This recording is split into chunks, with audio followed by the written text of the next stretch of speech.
La semana pasada veíamos la introducción de la carta, veíamos cómo el apóstol Pablo veía la situación de la iglesia. Se llamaban ellos a sí mismos siervos de Cristo, que deberíamos de pensar nosotros lo mismo.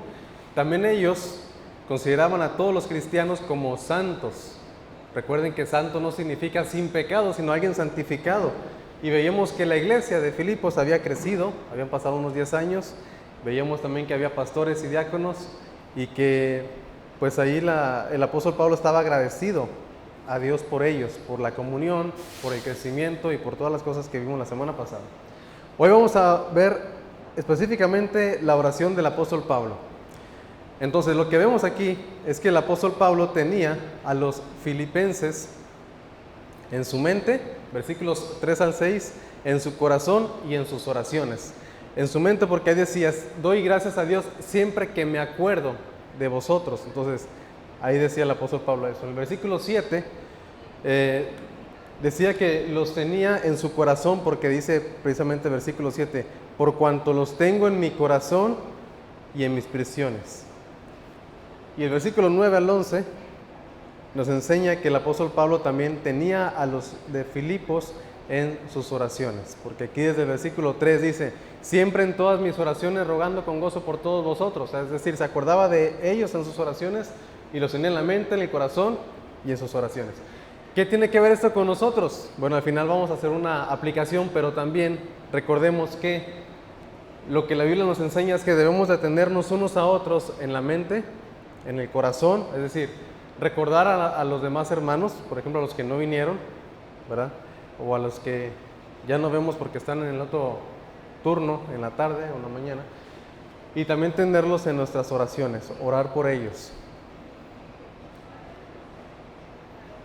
El apóstol Pablo entonces oraba no porque debería de orar, porque a veces nosotros solamente hacemos eso, ¿no? Oramos porque debo de orar, porque tengo que hacerlo, porque eso hace un buen cristiano. No es así como el apóstol Pablo lo veía, sino que él lo hacía porque realmente amaba a Dios y amaba a las personas, a todos, pero especialmente a los hijos de Dios. Pablo lo que hace es que exhorta a los creyentes a orar. En Efesios 6:18 dice, orar por todos los santos. Y dice también ahí, y por mí, a fin de que al abrir mi boca me sea dada palabra. Pero el apóstol Pablo nos enseña, no solamente con las palabras, sino con la oración, con el ejemplo, a orar por todas las personas. Y ahora, antes de entrar directamente al texto del versículo 9 al 11, pensemos en esto.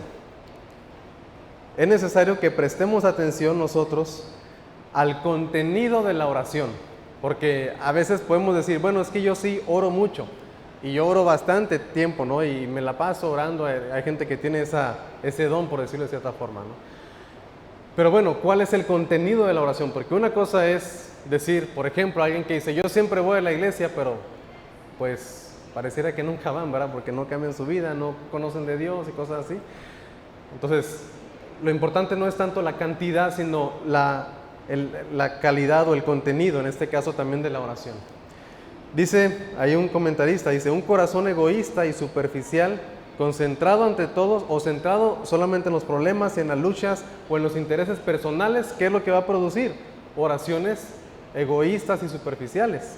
¿Por qué? Porque solamente está orando por sí mismo, por sus intereses, por sus luchas, por sus problemas y por sus necesidades. En cambio, un corazón que está centrado en Dios, en el Señor, en su gracia, en su pueblo, se verá en oraciones enfocadas en Dios y en las necesidades de los demás. Entonces, cuando oremos, pensemos, ¿en qué me estoy enfocando? Porque no podemos orar por algo que no nos importa, o pudiéramos hacerlo superficialmente, pero no es lo que deberíamos de pensar, ¿no? Más bien, nuestro corazón debería ser un corazón que esté centrado en Dios y en los demás, y también eso se va a ver reflejado en nuestra vida. Y eso es lo que hace precisamente el apóstol Pablo, porque ahora sí vemos aquí lo que hacía el apóstol Pablo. Él oraba por el avance espiritual de los filipenses. Y vamos a ver versículos 9 al 11. La semana pasada terminamos el 8 cuando decía, Dios me es testigo de cuánto los amo. Y decía que una cosa es decir, yo los amo en Cristo, y otra cosa es asegurar, Dios me es testigo de que les amo en el Señor. Y aquí vemos que el apóstol Pablo dice que es lo que él oraba. Y esto pido en oración, que vuestro amor, entonces la primera es el amor, abunde en todo,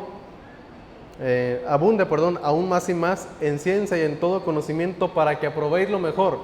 Oraba por discernimiento, a fin de que seáis sinceros e irreprensibles. Oraba por integridad de los de Filipos, para el día de Cristo, llenos de fruto de justicia.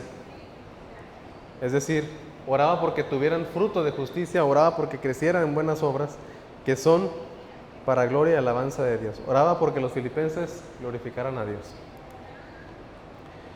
Ahora, pensemos un poquito en su primera petición. ¿Por qué oraba él? Dice, y esto pido en oración, que vuestro amor abunde más y más. Por un amor abundante era lo que oraba aquí el apóstol Pablo.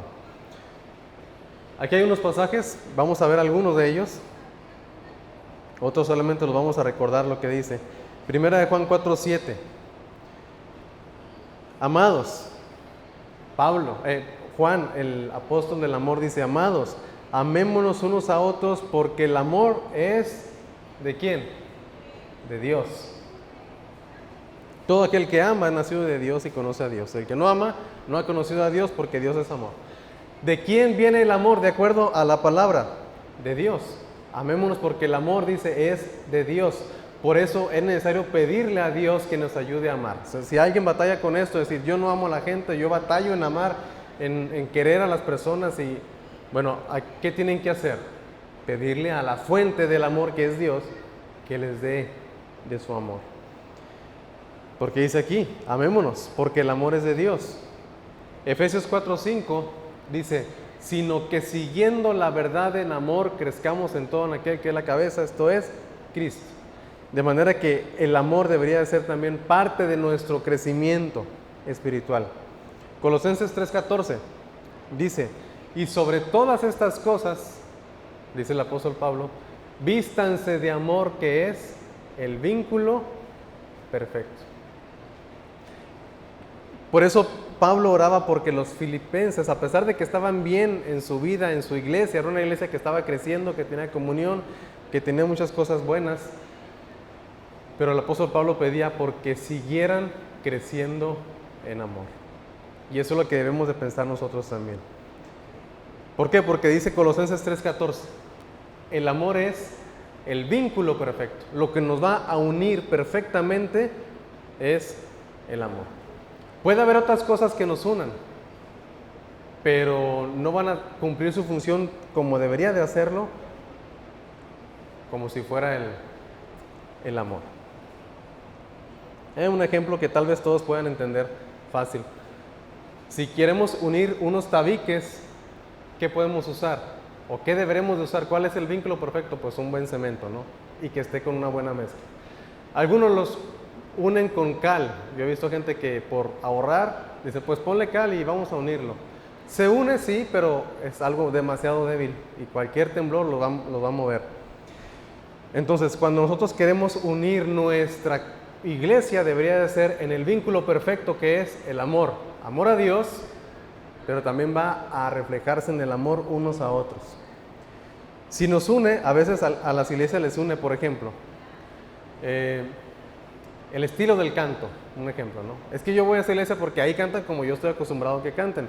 Y nos une eso, pero ¿qué pasa cuando pues a alguien se le ocurre cambiar el canto o algo así? Pues ya no nos une eso y entonces nos alejamos. O cuando nos une una relación, por ejemplo, hay personas que van a la iglesia porque ahí va su amigo, su familiar, su novio, novia, lo que sea. ¿Qué pasa cuando esa relación se ve fracturada? Pues dejan de venir, porque lo que les unía, en este caso la iglesia, no era el amor a Dios, sino más bien era la relación que tenían con otras personas. Primera de Juan 3:11. Si lo que nos une es el amor a Dios, vamos a permanecer más. Dice la Biblia, porque este es el mensaje que habéis oído desde el principio, que nos amemos unos a otros.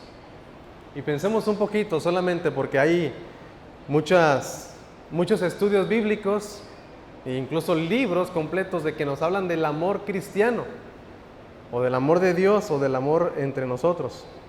Bueno, ¿cómo es este amor? Solamente digamos algunas características. 1. Es divino.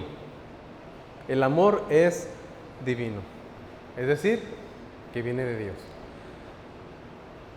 Pablo dice, esto pido en oración.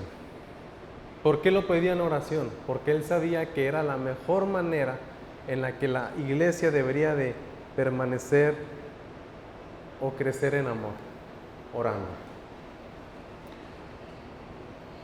Romanos 5:5 dice, el amor de Dios ha sido derramado en nuestros corazones por el Espíritu que nos fue dado. Primera de Juan 4:7, ya lo leímos, amémonos unos a otros porque el amor es de Dios. Gálatas 5:22, mas el fruto del Espíritu es amor, gozo, paz, paciencia. ¿De dónde viene el amor? Pues de Dios. Primera de Pedro 1:22. Habiendo purificado vuestras almas por la obediencia a la verdad mediante el Espíritu para el amor fraternal no fingido, amados unos a otros fraternalmente. ¿Necesitamos crecer en amor? Sí. ¿Y cómo le vamos a hacer? Necesitamos orar. Si no oramos, no vamos a poder crecer en amor. Y eso es importante. El amor también es práctico. Es decir, es un amor activo. O sea, no es de decir yo te amo en el amor de Cristo y ya. Nada más lo hago, pero no lo demuestro, ni siquiera sé tu nombre, ni siquiera sé cuáles son tus luchas, tus batallas, tus problemas, pero yo te amo en el Señor. Pues el amor divino es algo práctico, es algo que se ve, que se palpa y que se puede demostrar con hechos. Aquí en Tesalonicenses 3:12 dice, y el Señor os haga crecer y abundar en amor unos para con otros y para con todos, como también lo hacemos nosotros para con vosotros. Es decir, el apóstol Pablo decía que Dios les haga crecer como nosotros también lo hacemos, que crezcan en amor. Aquí mismo, el capítulo 4, versículos 9 y 10,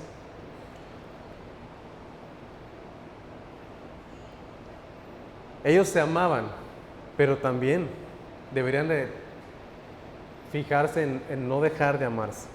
Pero acerca del amor fraternal no tenéis necesidad de que os escriba, porque vosotros mismos habéis aprendido de Dios, recuerden, el amor es divino, que se amen unos a otros, y también lo hacéis así con todos los hermanos que están por toda Macedonia. Pero les rogamos, hermanos, que abunden más y más. Y este es uno muy claro, Primera de Juan 3:18. A ver, vamos a buscarlo todos y lo leemos todos a una voz. Primera de Juan 3:18. ¿Qué nos dice el apóstol Juan? Dice, hijitos míos, no amemos de palabra ni de lengua, sino de hecho y en verdad. Entonces el amor es práctico, no podemos decir que nos amamos, pero ni siquiera nos frecuentamos, no, ni siquiera sabemos cómo estamos. Entonces dice aquí, no amemos de palabra ni de lengua, sino de hecho y en verdad. Hay gente que es especialista, ¿verdad? En hablar y hablar y hablar y hablar, pero nunca demuestran el amor ni a Dios ni a la gente de Dios. Por ejemplo, alguien puede decir, yo amo a Dios y yo lo amo verdaderamente, pero no quiero ir a la iglesia. ¿De verdad lo ama? ¿De verdad es algo verdadero? Yo veo en la Biblia que no es así. Porque cuando amo a Dios, voy a amar a las personas que son de Dios. De manera que si alguien dice, yo amo a Dios, pero no me puedo llevar con esas personas. Oye, pero si también son tu familia, también fueron comprados por Dios, también fueron redimidos por Él, son también parte de son tus hermanos. Y es que mejor no quiero ir a la iglesia porque no quiero batallar. O hay gente que dice, yo amo a Dios, sí amo a Dios, pero ahorita no quiero ir a la iglesia porque estoy muy enredado en el pecado. Bueno, entonces amas más el pecado que a Dios. Entonces no amemos de palabra ni de lengua, sino de hecho y en verdad. Pensemos más en esto porque luego se nos va. Es de acuerdo a la palabra de Dios. Porque el apóstol Pablo decía que vuestro amor abunde más y más, y decía él, en ciencia y en todo conocimiento. Es decir, que sea un amor de acuerdo a la palabra de Dios y no un amor fuera de la palabra de Dios.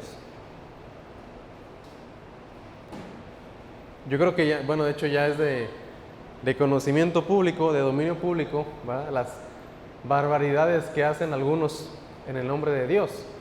Por ejemplo, el hombre de la luz del mundo, por poner un ejemplo. Pues todas las atrocidades y tonterías que hace, ¿no? Metiéndose con mujeres y con niñas y haciéndole las cosas mal en nombre de Dios. Él puede decir que ama a Dios y que ha entregado su vida, pero no es un amor verdadero. Las personas que están ahí pueden decir, yo amo a Dios y por eso sigo a esta religión. No es un amor de acuerdo a la ciencia y al conocimiento de Dios. Sí es un amor, tal vez sí es un amor. Es un fanatismo, pero no es un amor como Pablo decía. Oro para que vuestro amor abunde más y más, pero también en ciencia y en conocimiento, de acuerdo a que sea un amor de acuerdo, a la palabra de Dios. Y aquí vemos esos tres pasajes en Juan 14, les subrayé porque eso sí quiero buscarlos. Juan 14, 15, 21 y 23.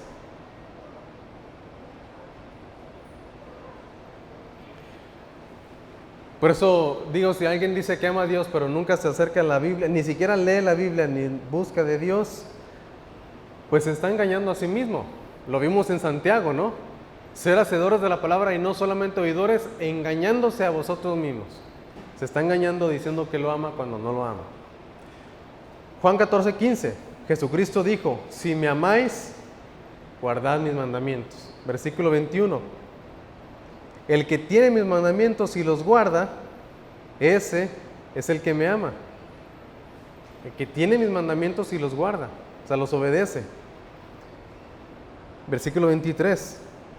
Respondió Jesús y le dijo, el que me ama, mi palabra guardará.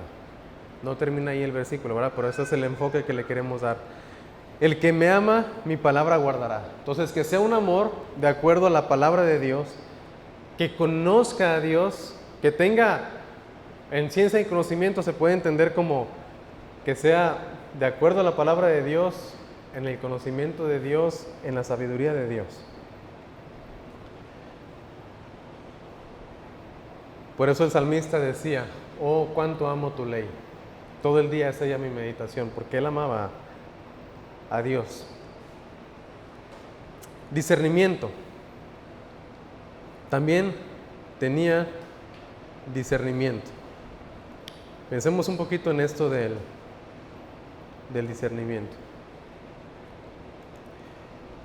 Dice Filipenses 1, vamos a regresar a Filipenses 1, versículo 10. Bueno, termina el 9. Que su amor abunde más y más en ciencia, en todo conocimiento, para que apruebes o para que aprueben lo mejor. Discernimiento. Aprobar lo mejor, es decir, ver lo mejor, identificar lo excelente, lo mejor, lo más importante, lo que nos lleva a tener una mejor vida cristiana. Aprobar lo mejor hace la diferencia entre un creyente entregado a Dios y uno que no es entregado a Dios. Entre un creyente maduro y un creyente inmaduro. Entonces hay cosas que son buenas como cristianos y decimos, es que eso que estoy haciendo no es pecado. Ok, no es pecado, pero es lo mejor, o lo mejor sería que hicieras esta otra cosa. Bueno, lo mejor es esto. Pero no estoy haciendo nada malo, es correcto, pero la idea es que apruebes lo mejor, no solamente que nos quedemos con lo bueno. Y hay que aprender a distinguir eso, ¿no? Y muchas veces sucede esto. La inmadurez impide que podamos hallar y ver lo más valioso y necesario para la vida cristiana. O sea, nos vamos por lo más fácil, como cristianos, ¿no? Lo más agradable al momento, lo que nos va a dar recompensa instantánea, lo más impresionante, lo más atractivo, pero no nos vamos por lo mejor. El ejemplo, la comida. ¿Qué es mejor en la comida? ¿Qué es más rápido? Muchas veces lo más rápido no es lo mejor, muchas veces lo más sabroso no es lo mejor. Siempre hemos dicho ese ejemplo, ¿no? Y no es de que yo sea muy selectivo, porque lo dicen que como pura lechuga y eso no es cierto. Pura ensalada. Pero sabemos que lo más rico es una hamburguesa, pero pues es más batalloso hacer unas verduras y una buena ensalada y un pollo a la plancha. Y espero que hayan desayunado algo, si no ahorita un pollo a la plancha y así bien rico, ¿no? Unas tostadas, no fritas, sino así nada más. Eso es más saludable, pero es más rápido comprar unas papas ya casi fritas en el Chedraui, en el Soriana, donde sea, y ya nomás las meten en el horno microondas o en la freidora, ¡pum! En 2 minutos ya está, mis papas fritas bien ricas. Pero no es lo mejor. ¿Nos va a llenar? Sí, pero no es lo mejor. ¿Qué es mejor para nuestro cuerpo? ¿Hacer ejercicio o quedarnos tirando, decimos en mi pueblo, tirando barra? Pues ahí nada más, relajándose. Es más fácil no hacer ejercicio, pero lo mejor es hacer ejercicio. En cuanto a la devoción o el estudio bíblico, ahí le puse también este ejemplo. ¿Qué es más fácil? Para muchos es más fácil solamente sacar su celular y ponerse a ver ahí TikToks de enseñanzas bíblicas. 1 minuto de una reflexión bíblica, en vez de leer la Biblia. A mí me gusta escuchar reflexiones devocionales, y es más, hasta ni siquiera leer libros, ¿no? Yo prefiero escucharlos. Bueno, es más fácil, pero ¿qué es lo que más va a nutrir nuestra mente y nuestro espíritu y nuestra alma? Pues va a ser meternos a nosotros mismos a estudiar la Biblia. Es más fácil, pues, encontrar un estudio, un devocional y escucharlo. Pero lo mejor es que nosotros mismos aprendamos a leer la Biblia, estudiarla, aprenderla. Entonces, ¿qué es lo que nos dice aquí el apóstol Pablo? Para que aprueben lo mejor. Y eso hará la diferencia entre un cristiano maduro y uno que no lo es, entre uno entregado y uno que no lo es. Para aprobar lo mejor, es necesario transformar nuestra forma, nuestra manera de pensar. Este pasaje es muy famoso, muy conocido, Romanos 12:2. El apóstol Pablo dice que no nos conformemos a este mundo, sino más bien transfórmense. ¿Cómo nos vamos a transformar? Por medio de la renovación de nuestro entendimiento.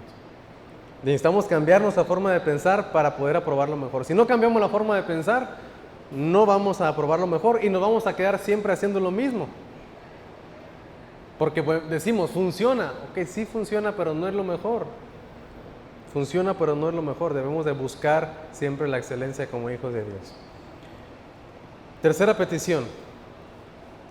Que sean íntegros, o como dice aquí el versículo 10, para que aprobéis lo mejor, a fin de que seáis sinceros e irreprensibles para el día de Cristo. Esta oración es como si estuviera sobrepuesta una sobre otra, es decir, la base es el amor, el fundamento es el amor. Sobre el amor, entonces, aprobar lo mejor, pero un amor en ciencia y en conocimiento. Para que aprobemos lo mejor, ¿para qué vamos a aprobar lo mejor? Dice aquí, para que seamos sinceros e irreprensibles en el día de Cristo. ¿Somos sinceros como cristianos o somos hipócritas? Algunos estudiosos del idioma dicen que esta raíz viene de la idea de poner algo a la prueba a la luz del sol. Hay una historia, y aquí pues voy a ser sincero, algunos dicen que así fue y otros dicen no, así no fue, eso ni siquiera es verdadero, pero bueno, está la historia y está la otra parte. Una es esta: en la antigua Roma se vendían cerámicas finas. Ahora, cuando el alfarero hacía su trabajo, cuando alguien hacía el trabajo de cerámica, el artesano hacía la cerámica y se daba cuenta de que se rompía porque eran muy delgadas y muy finas. Y se rompía, pero pues no quería perder entonces su ganancia. ¿Qué era lo que hacía? Se fracturaba más bien, no se rompía completo, pero se fracturaba. ¿Qué era lo que hacía el artesano? Le ponía cera y luego la pintaba y ya se veía pues como entera, ¿no? Como le ponemos ahorita cola loca a muchas cosas, ¿eh? Nos queda cera. Y aquí está ya. ¿Y qué hacían los compradores que sabían? Dice la historia que tomaban la cerámica y la ponían a la luz del sol. Y ahí se podía ver si era pura cerámica o si tenía cera. Y entonces había otros que decían, te vendo esta y esta es, según el latín, sin cera. Bueno, no sé cómo hablan en latín, ¿verdad? Esta es sin cera, sin cera. Y de ahí viene, porque nuestro idioma viene, pues es una fusión, el español muy bonito del árabe y del latín y algunas del griego, y es una fusión muy bonita, pero principalmente del latín, ¿no? Entonces, esta es sincera, es decir, esta es pura completamente, no ha sido alterada, no ha sido reparada. Y viene del latín, sinceritas, dice ahí, sincerus, es decir, que es intacto, puro. Entonces se puede entender que puede ser que de ahí venga porque es algo intacto, que así como salió de la fábrica, en este caso de la casa del artesano, así te la vendo, sin cera, o sea, sin trampa pues. Inicialmente, algunos dicen otra cosa, dicen que inicialmente algo sincero era aquello que había nacido de un solo sitio, algo sin mezclar, o sea, semillas, pueblos, algo que es, como le llamamos ahorita, autóctono o criollo, o no sé cómo podemos llamarle, ¿no? Algo puro, original.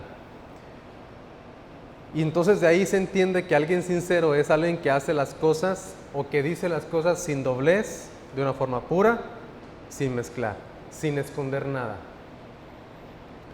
Y bueno, aquí no sé por qué les puse esto, pero se los puse aquí.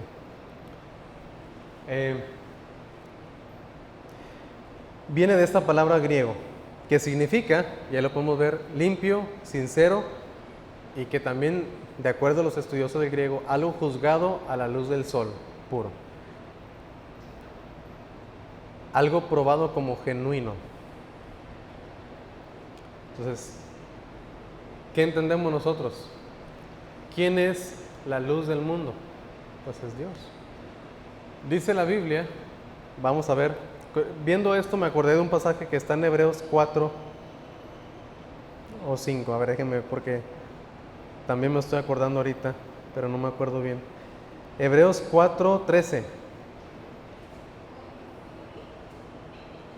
Hablando de la sinceridad y hablando de esta palabra que viene, que está probado a la luz del sol.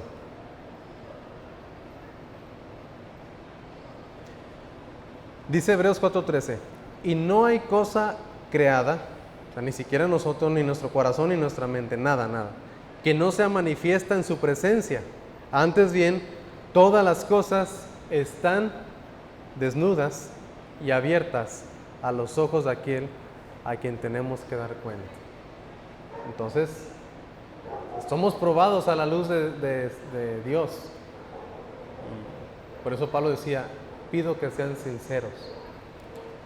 Muchas personas tratan de cubrir sus faltas. Ahora, pensando en esto de que, imagínense que todos tenemos nuestras fracturas y queremos cubrirlas, como aquellos que vendían sus cosas, ¿no? Con cera. Muchas personas tratan de cubrir sus faltas de diversas formas, de diferentes maneras, para dar una apariencia de espiritualidad, que es lo que hacen muchos, o hacemos, o nos ha tocado ver, o como dicen por ahí, el primo de un amigo. Usan ¿qué? La asistencia a la iglesia, ofrendas generosas, participación en funciones de la iglesia, conversaciones espirituales, palabras espirituales, pero lo que están haciendo es que cubrir sus faltas. Y dicen, es que yo no fallo en la iglesia, yo sí voy, yo sí ofrendo, yo sí participo, y yo tengo ministerios y yo hago esto, pero todo lo hacemos porque queremos cubrir esa grieta que tenemos y no somos sinceros delante de Dios. Recordemos que Jesucristo reprendió fuertemente dos cosas: la incredulidad, esa es una, y podemos librarnos de esa, decir, es que yo sí creo, pero también reprendió fuertemente la hipocresía. Y aquí vemos esta imagen que la puede representar muy bien, ¿verdad? Saludándose y muy sonrientes, con corbata y todo, pero ¿qué esconden detrás? Pues un buen cuchillito para darle, ¿no? Entonces, eso como un ejemplo. pero de eso no hay aquí. Hay cosas, es en serio, yo pienso que no. Hay cosas que tenemos que hacer sinceramente. Uno, ay Dios, ya llevo media hora. Tenemos que amar sinceramente. Dice la Biblia, el amor sea sin fingimiento. Si vamos a amarnos unos a otros, que sea sin fingimiento. Otra, hablar la palabra sin fingimiento. Pablo decía, no somos como muchos que medran falsificando la palabra de Dios, sino que con sinceridad, como de parte de Dios y delante de Dios, hablamos en Cristo. O sea, Pablo hablaba la palabra con sinceridad, no porque tenía algo que demostrar ni algo que esconder. Y con sinceridad también deberíamos de relacionarnos con los demás. Aquí dice en Corintios, con sencillez y sinceridad de Dios, no con sabiduría humana, sino con la gracia de Dios, nos hemos conducido en el mundo. Y más con vosotros, es decir, con sinceridad. ¿Para qué? Dice ahí, para que estemos preparados para el día de Cristo. Dice 2 Corintios 5:10 que todos compareceremos ante el tribunal de Cristo. Todos estaremos delante de Él rindiéndole cuentas de nuestra vida cristiana. 1 Corintios 3 también nos enseña que nuestras obras van a ser probadas por fuego. Y hay muchas obras que muchos cristianos hacen, pero no son sinceras. Son, o lo hago para cubrir mi falta, o lo hago para que no me digan nada por mi vida de pecado, o lo hago para aparentar ser mejor, o lo hago para vanagloriarme, o lo hago para mostrar mi superioridad. Y todas esas obras van a ser probadas por fuego y van a ser quemadas. Solamente lo sincero es lo que va a pasar. Siguiente, otra petición. Que tengan frutos de justicia. Vamos a ver versículo 11. Filipenses 1:11. Ya ven, ya con este versículo terminamos.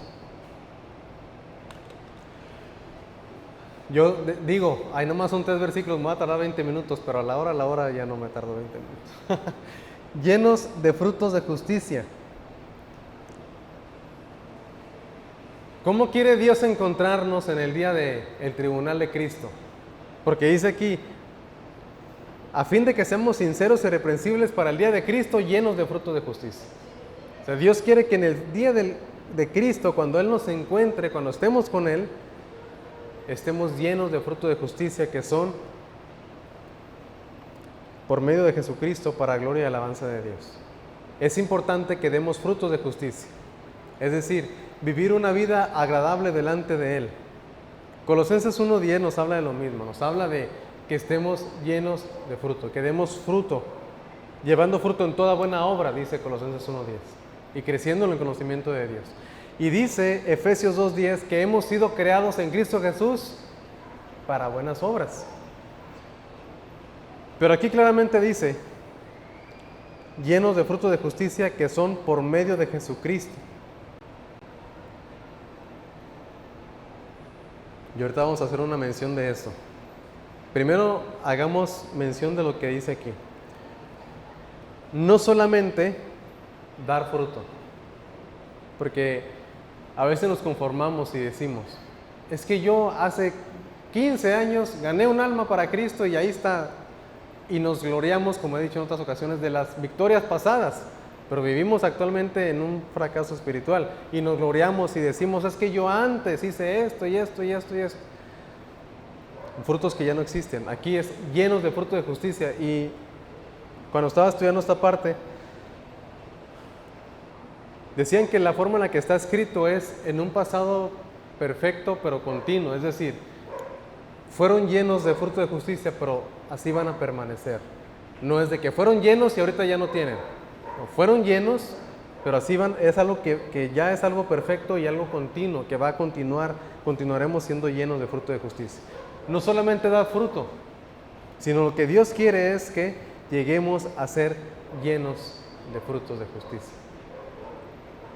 No nos conformemos con decir, yo ya hice esto, sino pensemos, ¿cómo más puedo dar fruto para Dios? Pero algo interesante, y que también ya lo hemos dicho, bueno, es esto. es imposible dar fruto. No podemos. ¿Por qué? Porque separados de Él no podemos hacer nada. Humanamente hablando, no podemos dar fruto, no vamos a dar fruto humanamente hablando. Juan 15, todo Juan 15 del 1 al 12 nos habla de eso, de que debemos de permanecer en Cristo. Y en una ocasión les prediqué este pasaje y ahí dice que demos fruto.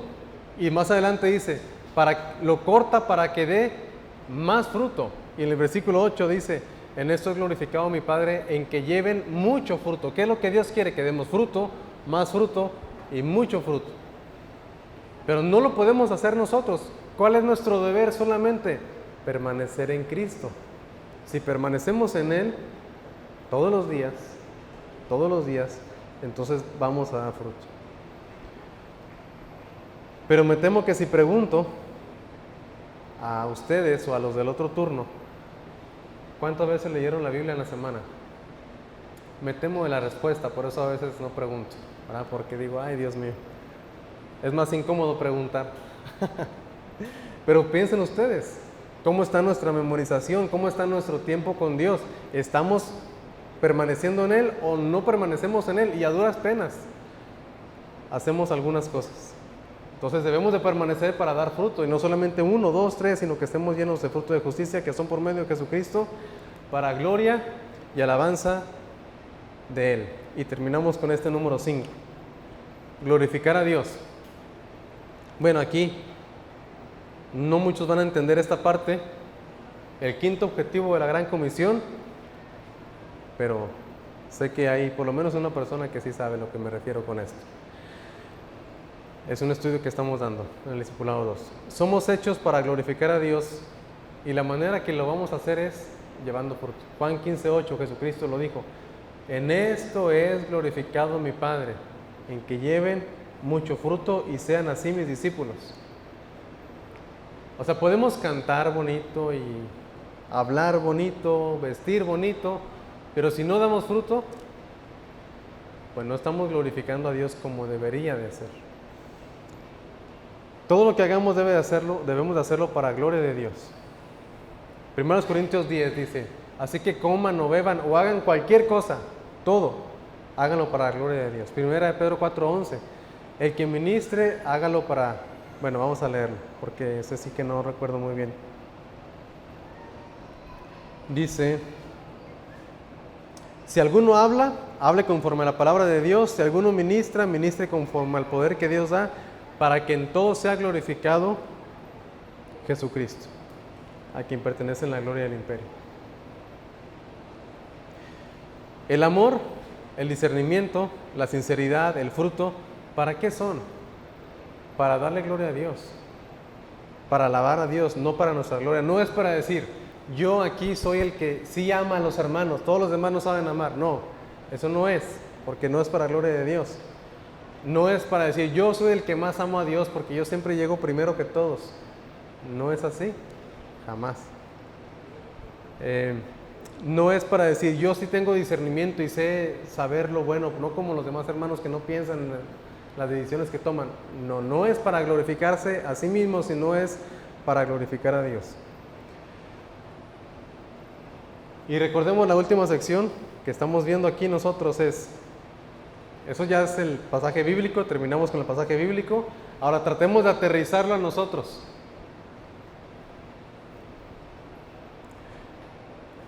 Para nosotros hoy. Pregunta. Ustedes contéstense delante de Dios. ¿Tenemos a otros en estas tres áreas? MCO, a ver cuáles son esas tres áreas. ¿En cuáles áreas los tuvo Pablo? En la mente. ¿Tenemos a otros en la mente? ¿Otro? ¿La C? En el corazón y en las oraciones. Porque podemos decir, yo sí oro, Señor, te pido por todos los hermanos, en nombre de Jesús, amén. Yo los tengo a todos en el corazón, en las oraciones. No es así, ¿verdad? Deberíamos de ser más específicos, tenerlos en la mente. Por eso, uno de los propósitos que hice cuando les di la hojita es, aquí están los nombres de los que vienen en la mañana, en la tarde, aquí están los nombres de todos, la mayoría. pues lean, perdón, oren por ellos, ténganlos en la mente, en el corazón y en las oraciones. Segunda pregunta, ¿qué tipo de oraciones hacemos? ¿Oraciones carnales u oraciones terrenales? Oraciones materiales solamente no están mal.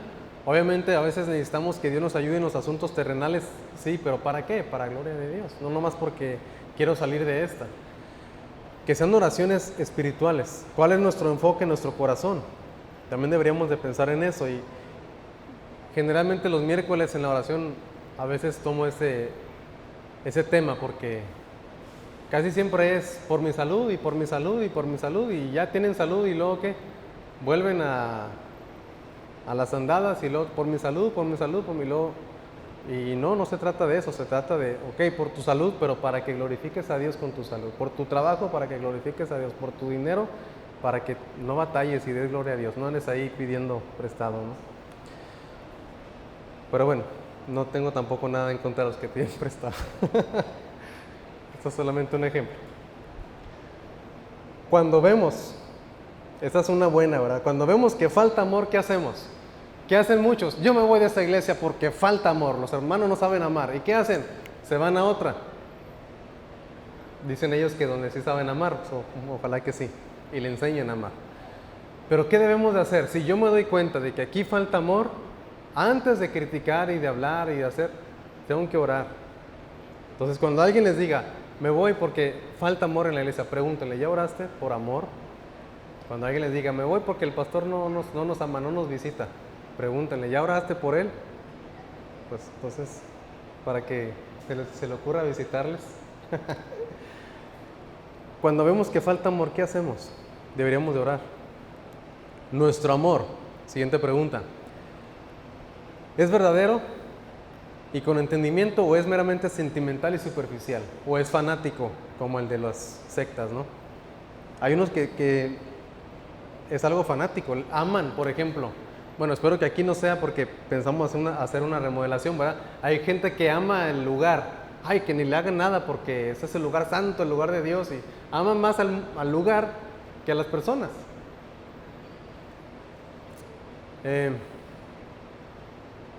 Aman más las cosas que a las personas. Una vez, una persona, y bueno, no, mejor no lo digo. No, mejor no lo digo. Pero a veces sí nos damos cuenta, pues. Bueno, voy a poner otro ejemplo.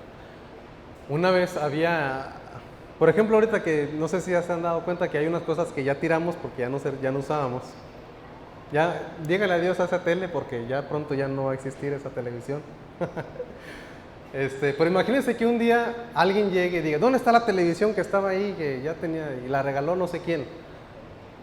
Y pensar, ¿cómo te preocupas por esa cosa que no se ha encendido y está, no sé, llena de animales, yo creo? Y no te preocupas por los que no han venido. O sea, preguntas por eso, pero no preguntas por las personas. Entonces a veces amamos las cosas más de lo que amamos a Dios. Amamos el dinero más de lo que amamos a las personas, ¿no? Alguien que se encuentre en un problema y decimos, no le podemos ayudar porque tenemos que resguardar bien nuestros 1,000 pesos de la tesorería. No sé cuánto hay.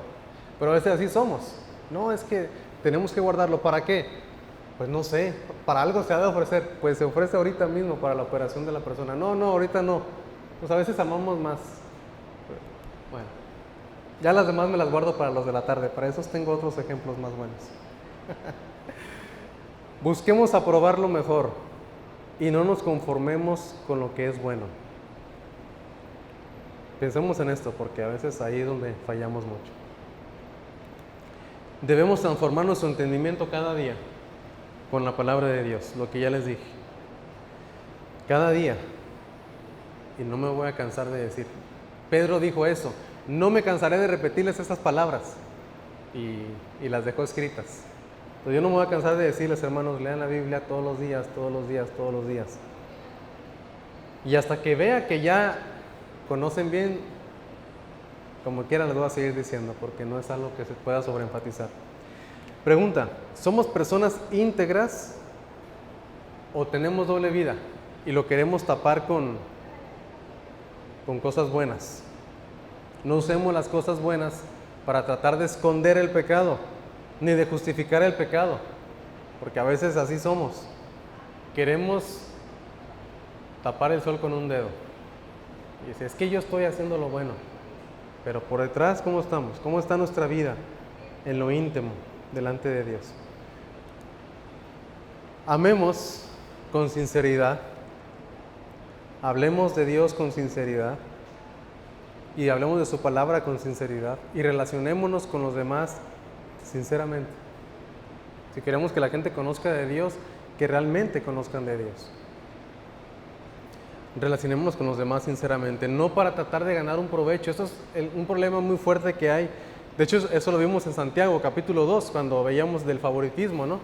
De que viene alguien bien rico y siéntate aquí, mira, y te acomodo la silla, y viene alguien pobre, pues a ver dónde te sientas. Así era en el tiempo de Santiago. No, deberíamos de... ¿Y por qué lo hacían? Porque querían ganar algo, querían tener algún provecho. No debemos de hacer así, debemos de ser sinceros. Yo pensé que ya era la última, pero no, hay otra. 10. ¿Cómo andamos con los frutos? Deberíamos de estar manifestando frutos de justicia. ¿Cómo andamos con los frutos de labios? Porque dice Hebreos 13:15. A veces no damos frutos de labios y damos solamente flamadas, ¿no? Porque es como un fuego, ¡fum! Y decimos cosas, aventamos el veneno. ¿Cómo andamos con el fruto de labios? Con el fruto de justicia, con el fruto del Espíritu, con el fruto de otros que han creído en Cristo Jesús. Deberíamos estar llenos y debemos de orar para estar llenos. Que nuestra vida sea digna, que vivamos una vida digna para la gloria de Dios y que verdaderamente le demos la gloria a Dios y no a nosotros. Para eso necesitamos orar, que el Señor nos permita crecer en estas áreas que vimos hoy, que nos permita crecer en amor, en discernimiento, en integridad, en fruto de justicia, para gloria de nuestro Dios. Esa es la enseñanza de hoy, hermanos. Y que Dios les bendiga.